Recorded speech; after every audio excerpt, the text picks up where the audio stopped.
All right. Here we go. Going into a full iron cross, working with one of the most versatile training tools out there, and not to mention one of the most effective for full body conditioning, the Clubbell.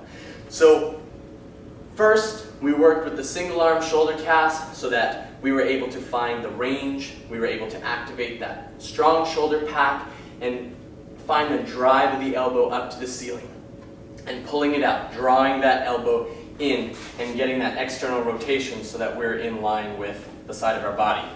Then we took it to the next stage, having to really engage the entire body, and went into the double shoulder cast. Now we go into the iron cross. And the difference between the shoulder cast and the iron cross is that we lock our elbows out.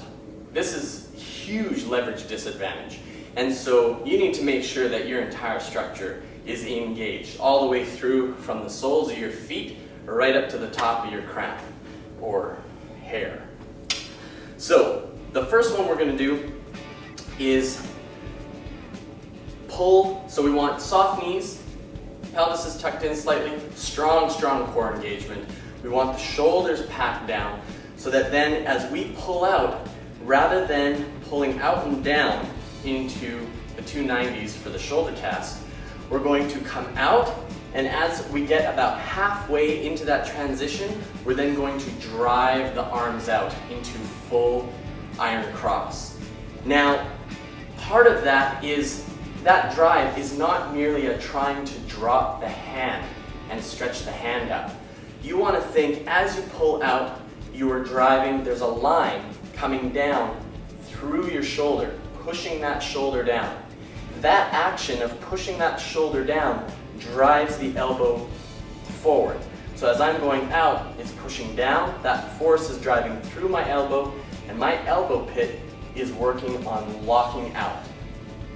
Elbow pit straight up to the ceiling. This is how I'm going to hold. So when I hold my iron cross, I'm not trying to hold it up with my arm. You're going to trash your shoulders doing that. My lats are super fired up and are flared so that it's all sitting on the structure.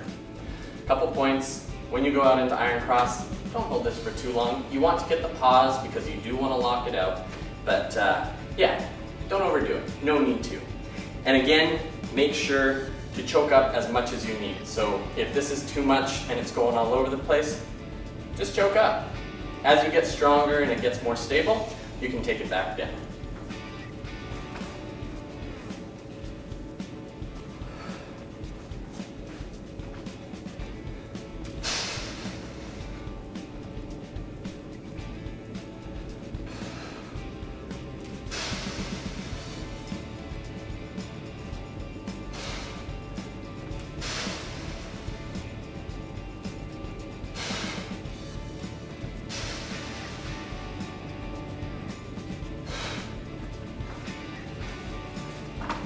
And that's your iron cross. Now when you're coming back, you are pulling down. So your lats, it's almost like you're not just pulling in from your bicep. You're actually pulling down with your lats and starting to tip the Clubbells so that as they come back, they both go back into that same arc that you would go into if you were moving through from the double shoulder cast. So all the way out, lock, make sure everything is completely engaged, and then back into back position for your iron cross.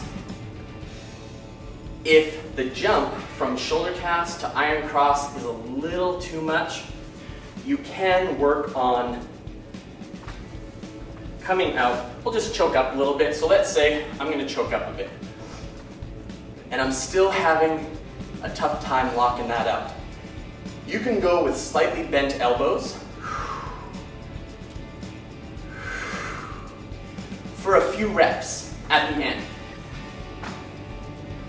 Because what that's going to do is, but what you're focusing on is, this is not your iron cross. When your elbows are bent like that, it's not your iron cross. That's eventually going to cause a lot of damage on the tissue around the elbow, and you're just asking for injury.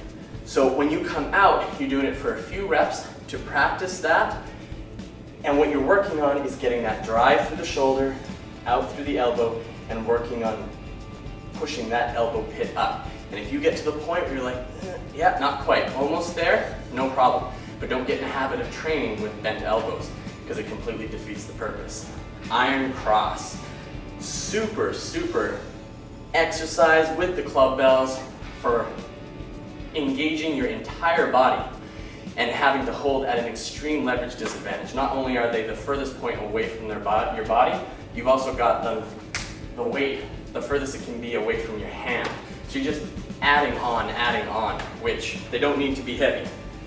These are just 15 pounds. That's all you need. You'll be surprised how heavy they are.